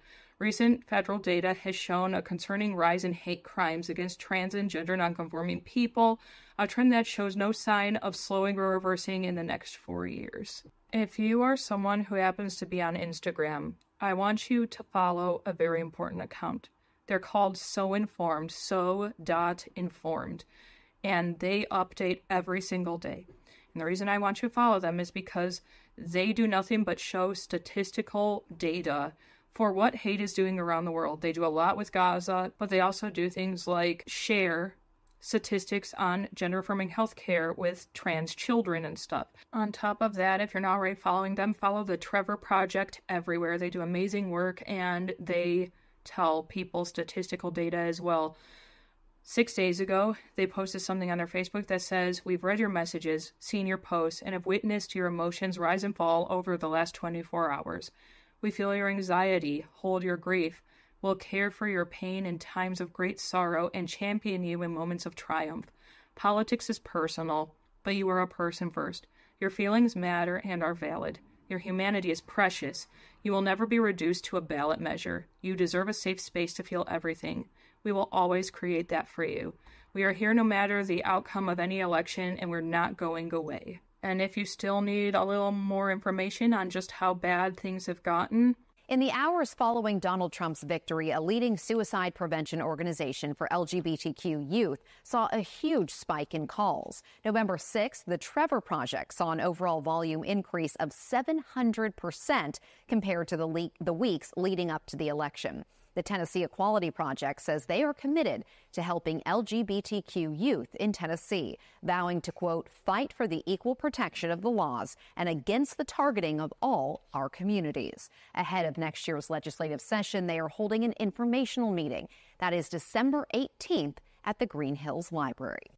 LGBTQ plus youth crisis calls jumped 700% after the Trump win. Lifeline chat and text features saw 700% volume increase on November 6th. Election-related content and conversations up by 5,200%. One-third of contacts were both LGBTQ and people of color. I want to take pause for a moment to express something very important about the last line you see on this headline right now. That one-third of contacts are both LGBTQ and people of color, because it is understandable that all of us are terrified right now. People are literally fearing for their lives. People are giving up everything, their way of life, their country, their home, to get out of what they believe is a truly dangerous situation for themselves and for their families. You are valid in whatever fear you are facing right now. You are valid in whatever pain you're going through right now. But it is vital to remember that at the end of the day, if you are a white queer person, as much as you may not want to, as much as it may be painful to even conceive of this, if push came to shove, you could potentially recloset yourself. Do people want to do that? No, of course they don't. It's painful to go back in the closet. You shouldn't have to go back in the closet to keep yourself safe. You shouldn't have to pretend to be someone that you are not in order to be safe in the country that you were born in. However, what you have to remember is, if this is a possibility for you, it is not a possibility for Black queer people. Not at all. Because although they may be able to recloset themselves and pretend to be cisgender and heterosexual, they cannot just pretend to be white and be okay. Because at the end of the day, the Trump administration was violently racist as much as they were violently transphobic and homophobic. But there's nothing that Black Americans can do to pretend to be white. They are who they are, and they deserve to have a free and happy and safe life. And the fact of the matter is, Black trans women are disproportionately killed compared to white trans people. They are the number one most likely to be murdered in violent hate crimes. And we, as much as we are struggling right now, need to be vigilant for our Black trans siblings. What you need to know about Trump's extreme anti-LGBTQ plus agenda for a second term. And this is from today. In what is likely to be remembered as one of the darkest days in U.S. history, a twice-impeached former president who is an accused rapist and convicted felon has once again been elected to the White House. Donald Trump overtook Vice President Kamala Harris early Wednesday morning in an election defined by the Republican candidate's anti-trans, anti-immigrant messaging. Trump was likely to declare victory even if he lost, but his win will permit him to pursue what he poised to be the most extreme presidential agendas in the history of the country. The damage of yet another Trump presidency stands to be especially acute for LGBTQ plus Americans, with his campaign platform promising to be an all-out assault on queer rights. On his 2024 website, he vowed to pass a federal ban on gender-affirming care for minors and redefine gender at the federal level so that male and female, as assigned at birth, are the only recognized genders. Trump's platform also urged the adoption of national Don't Say Gay policies targeting LGBTQ plus students in schools and promises to keep men out of women's sports. As a senator, his running mate J.D. Vance introduced a bill threatening to jail doctors who treat trans youth patients. These policies would be an extension of Trump's first 4 years in office, which saw a relentless onslaught of attacks against the LGBTQ plus community. Among the more prominent were banning out trans people from serving in the military, erasing mentions of LGBTQ plus people on federal websites, rescinding protections for trans students in schools, and opposing workplace protections for LGBTQ plus employees. His administration also banned people with HIV from military deployment, disbanded the Presidential Advisory Council on HIV and AIDS, and slashed global funding for HIV prevention and treatment. LGBTQ plus Americans were already faced with an onslaught of anti-LGBTQ plus messaging during his 2024 campaign. Trump ran in vocal and staunch opposition to trans rights, with right-wing groups reportedly spending tens of millions on advertisements, branding the trans community as a threat to public safety and decency. During his first and only debate against Harris, Trump infamously said that she supports transgender operations on illegal aliens that are in prison, which LGBTQ plus advocates later clarified refers to providing medically necessary care to people in custody as required by federal law. He also claimed that Harris's running mate, Tim Walz, is very heavy into transgender, whatever that means. And I love when they try to say that, oh, he's not that extreme, calm down, again, you're being dramatic. You can find easily the live streams and videos of him saying he'll be a dictator on day one. Within just the past few weeks, he has suggested using the National Guard to target American citizens and fantasize about journalists being shot, while repeatedly referring to those who disagree with his fascistic views as an enemy from within. Trump has reportedly promised key roles in his administration to Elon Musk and Robert F. Kennedy Jr., an avowed conspiracy theorist who has called to ban vaccines and defluoridate public drinking water. The trouble with the perceived solution. Many queer people in the United States have had a lot of kind-hearted family members and friends reach out to them, not only to see how we're doing in the face of all of this, but also to offer up a potential solution. Unfortunately, that solution tends to often be, I'll help you get out of the country, I'll help you move to Canada or the UK or someplace that isn't the United States. And I'm going to explain to you why that isn't the wonderful solution you may think it is. When you tell queer people, I understand your pain, I understand your fear, here's a list of countries that you can get a job in, here's a list of countries that you can just move to, that doesn't solve the problem. There are a lot of people who won't be able to afford to leave. There are a lot of people who are queer and also disabled who can't move to another country because so many of the countries that will take on American citizens and let them gain citizenship won't allow you to be a citizen if you're disabled because they view you as not being a productive member of society. It isn't that simple.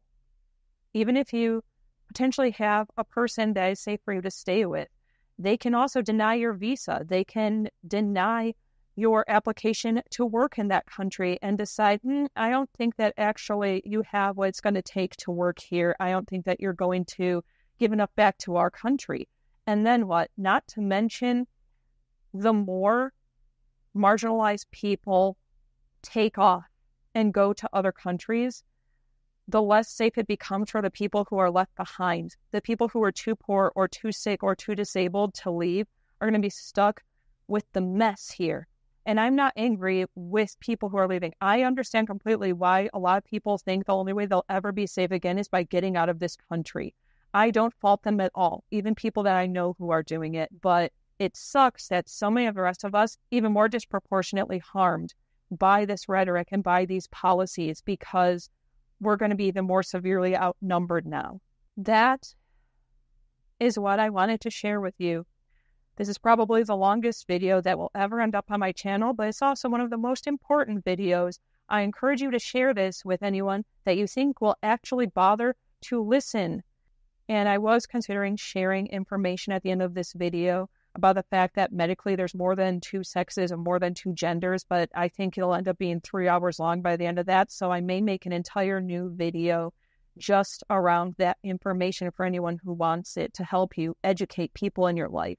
I have debated a lot saying what I'm about to say, It's extra terrifying now knowing who's about to lead this country again.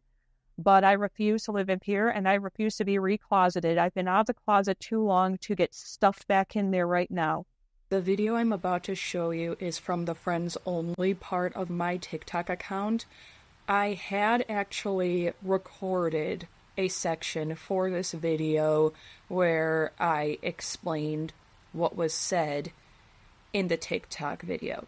However, I've decided to scrap that portion of the video and instead show you the original TikTok because I had actually recorded the TikTok a day prior to the election, so it was actually created before this video was, and I think that the raw emotion and fear in that video is going to speak more to my community than a, semi-scripted sit-down would have. I need to discuss my gender journey throughout my life right now, and I'm doing this on a private TikTok video because I feel the need to look at myself and hear myself say these words to people that I can actually trust without worrying about it ending up on the wrong side of social media.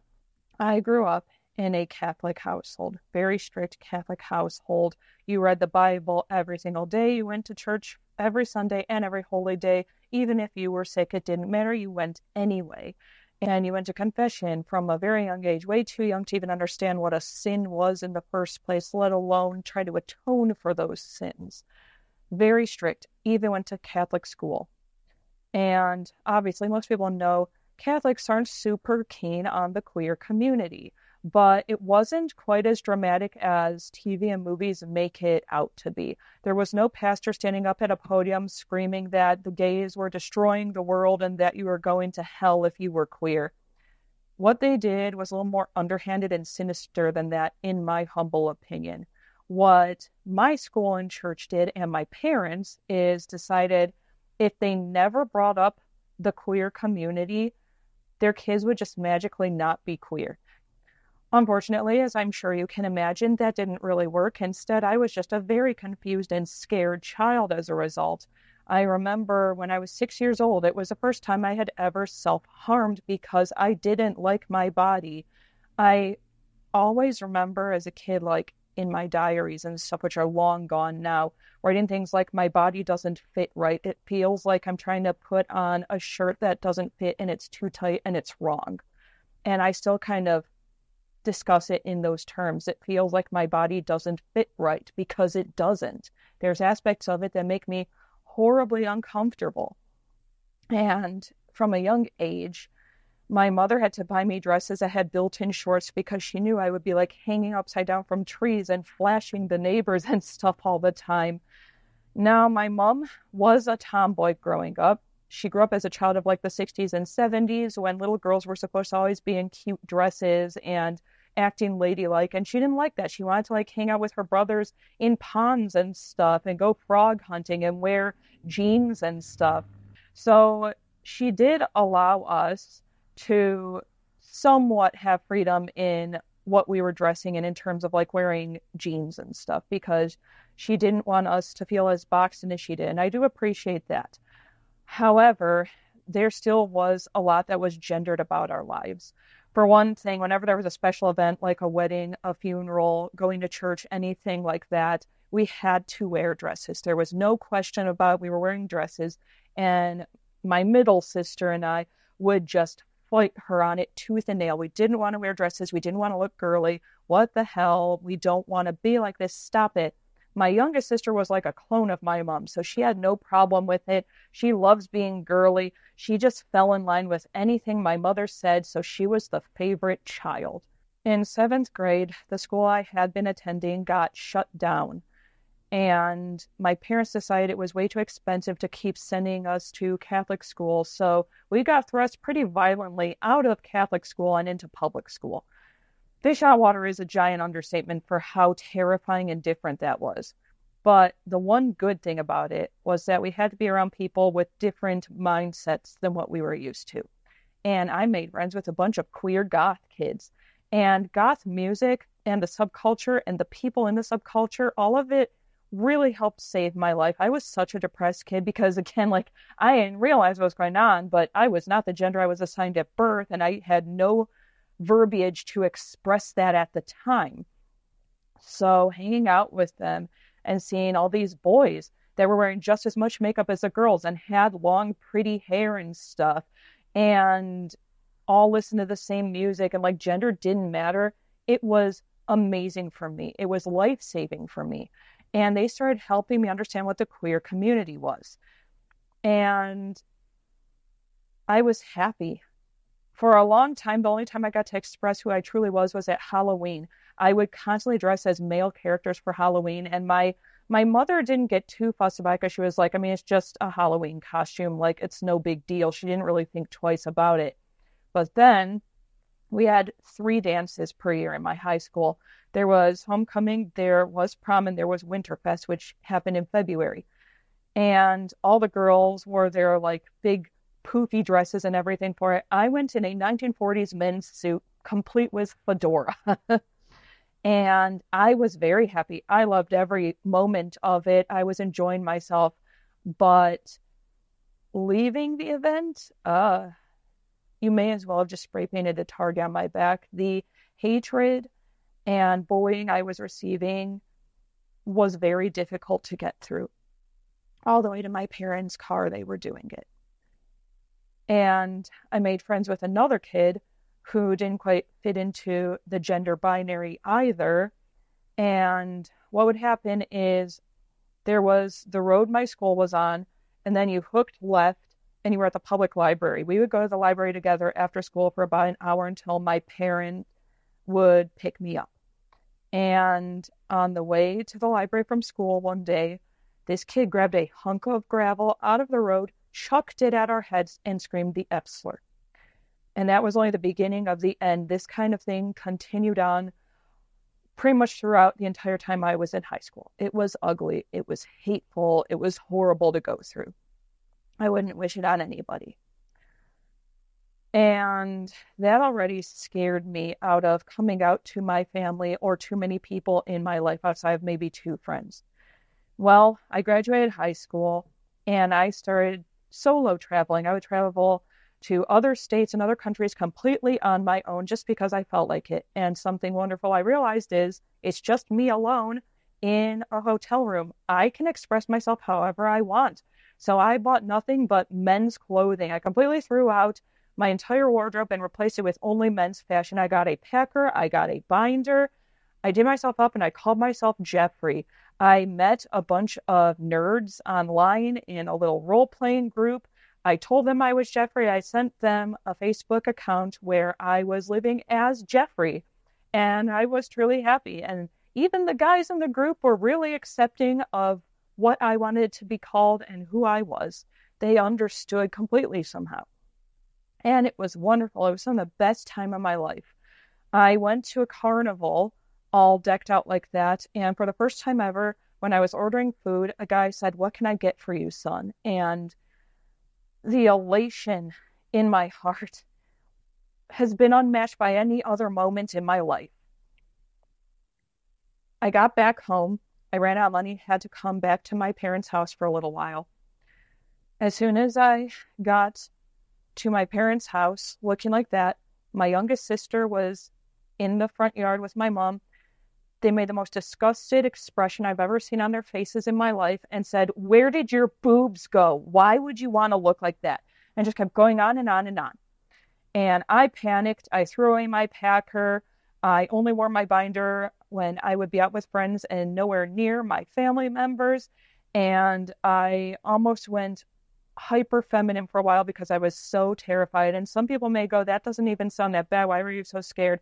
It was because there were events that led up to that moment that were absolutely terrifying. Up to that moment, anytime I didn't fall in line, anytime I lived a way that was different from what they wanted from me, they would turn my bedroom into a jail cell.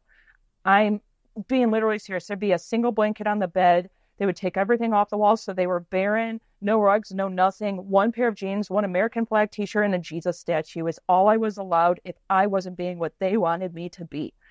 And I couldn't go through that again. It trashed my mental health the first time I tried. to end myself the first time they did that to me. I couldn't do it again. So I went hyper feminine to try to get them to love me. And I hated myself every second of it. When I was in my mid-20s, I moved to another state forever to be with my wife. And I was so happy because she was like, hey, when I fell in love with you, I may have thought that you were a girl, but I don't care what you are. I just care that I love you and you love me. That's all that matters. I want you to be truly, truly happy. And she's always supported me. She doesn't have to understand it. She just supports me because she wants me to be okay and happy. And since I've lived here, I've gone by Mads or Brennan and said that I was non-binary. And non-binary, I still don't mind because I am a goth, so I do wear like makeup and stuff. Like I said, dude goths wear makeup and everything too. But I've been definitely leaning more mask for the past few years. That's something I really came to terms with during COVID, because in COVID, all you had were you and your thoughts for a while. And I was like, I hate showering. Sometimes I go way too long without taking a shower because I don't want to have to face the parts of my body that are wrong. I don't like it at all when people mistake me for being a she. I have an app on my phone for trans people where it tracks what your vocal pitch sounds like. And even though I've been sitting here trying to go through vocal lessons to sound more androgynous or more masculine, and people insist I sound androgynous, I don't think I do. I think I sound too feminine still. And even when I'm using everything I learned in those vocal training exercises, I never sound masc enough to make myself comfortable. So I've been looking pretty seriously the last few months for a gender therapist. I think I need to go on hormones, and I definitely need to get top surgery one day. No idea how I'm going to ever be able to afford it. Part of the reason I haven't done any of this up till now is the cost. I do have insurance, but even getting very medically necessary procedures has been a fight for a long time. I need a therapist and a doctor who are absolute bulldogs and will fight for me, because just sit down individual therapy, way outside my budget right now. Really hard. Going to blow through my FSA really quickly, especially as often as they'll need to see me.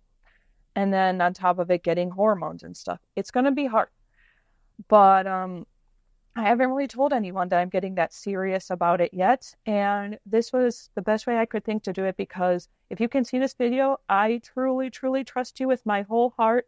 And I know you're a truly safe person to be around. And it's been hard living in the wrong body with the wrong voice and stuff, and just living for other people. And I'm finally ready to live for me. It's time for Brennan to finally be here.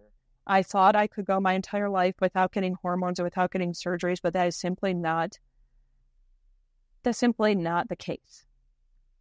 In order for me to have a truly safe and happy life, I need to get top surgery eventually. And I do want to go on HRT. I want HRT because although a lot of people tell me that my voice is already pretty androgynous to begin with, I think that it could be better. I still think that it sounds too feminine. I don't want to change a ton. I want to be recognizable as me vocally and in my face and stuff. I just want little tweaks here and there so I feel more like me. I've also started using the name Brennan around more people. I have absolutely no issue with the name Mads. It is a non-binary name. It's actually a men's name in certain countries, and it was given to me by somebody, one of the first people I ever came out to. I have no issue if you still want to use that, and I have no issue if you want to still use they, them pronouns for me, but I'm definitely a he, they. And that is scary, but I refuse to stand down. They can take away my right to HRT. They can take away my right to get surgeries. They can't take away my identity, though. To my dying breath, I will be who I am.